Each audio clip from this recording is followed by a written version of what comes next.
The assassins, a mysterious and secretive brotherhood that existed in Middle Ages and carried out assassinations for political purposes. Who were they? Did they really exist? To understand the origin, we need to go back by 900 years. It was the era of Seljuk Empire, a dominant Sunni Muslim empire that existed from modern-day Turkey to modern-day Kyrgyzstan. Most of the territories were controlled by powerful Seljuk lords that controlled the taxes, agricultural produce, and tolls from the pilgrims. But this powerful empire started facing internal threats from a community called Nizari Ismailis.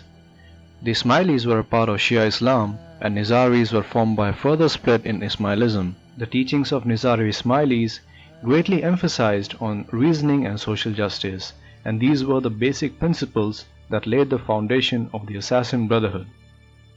The origin of word assassin is a debatable topic among scholars.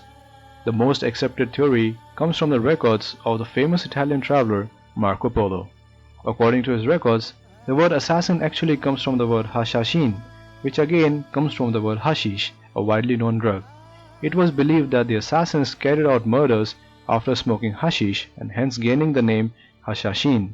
But some scholars argue that the word assassin actually comes from the word asasyun, which means the person who is faithful to the foundation of the faith. So who founded the Brotherhood of Assassins? The architect of the idea was a man named Hassan-i Sabbah. He was born in Qom, Iran in 1050s. When he was a child, his family moved to the city of Ray, the intellectual hub of the time. There he met a man called Amira Darab who introduced him to Ismaili doctrines. After studying them for a few years, he decided to go to Egypt for further studies. After finishing his studies, he started looking for a base to spread the teachings of Ismailism. In 1088, he came across the castle of Almut in modern-day Iran. It stood on a valley which was 50 kilometers long and 5 kilometers wide, and it was ruled by Seljuks. Sabbah's takeover of the castle was really unique and done without any bloodshed. He started influencing the Shia people in the area and gained enough supporters within the castle. After he had enough supporters in the castle, he simply walked in and declared himself the Lord. Here he spent next 35 years of his life studying philosophy, mathematics, and history. He slowly influenced people by his philosophy and eventually forming the Brotherhood of Assassins. The order slowly grew and captured many forts in Seljuk Empire, including the famous castle of Masyaf. The true motive of assassins is still debated. Some believe they were just a group of murderers killing for their own selfish purposes, while some believe that they were driven by a strong philosophy of social justice and reasoning. The Assassin Brotherhood had a very organized hierarchical system. Hassan-i Sabbah was the supreme leader. Below him came the master assassins, who were basically propagandists who spread their ideology and recruited people in the order. Next were the Rafiqs, which means companions, who assisted the master assassins. And then there were the Lasiqs. They were the most deadly assassins and carried out the killings. They were rigorously trained from young age to make them physically and mentally strong. They were trained extensively in combat and evasion. Apart from physical strength, mental conditioning was an important part of the training.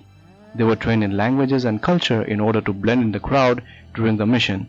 They needed to be cold, calculative, and patient.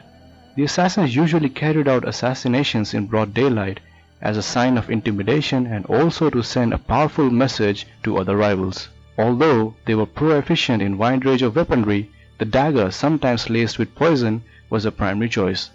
Psychological warfare was another weapon of the assassins. For example, placing a death threat with a dagger on a pillow next to the target. No matter how cold and ruthless the assassins may seem, they had a very strict code of conduct.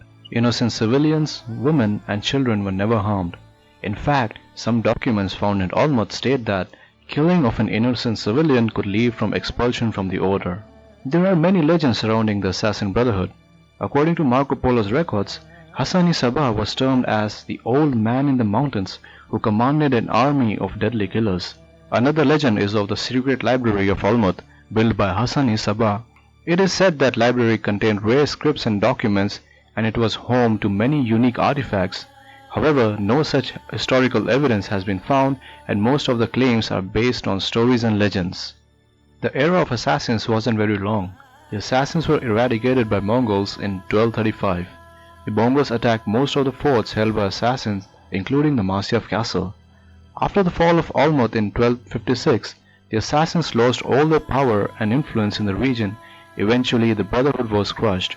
No one exactly knows how far did the philosophy of the assassins reached, although there is a mention of an assassin in the poem composed by Dante, a famous Italian poet. There is no evidence of existence or brotherhood in other parts of the world, but then again, we can never be sure how many people were influenced by the philosophy of the assassins.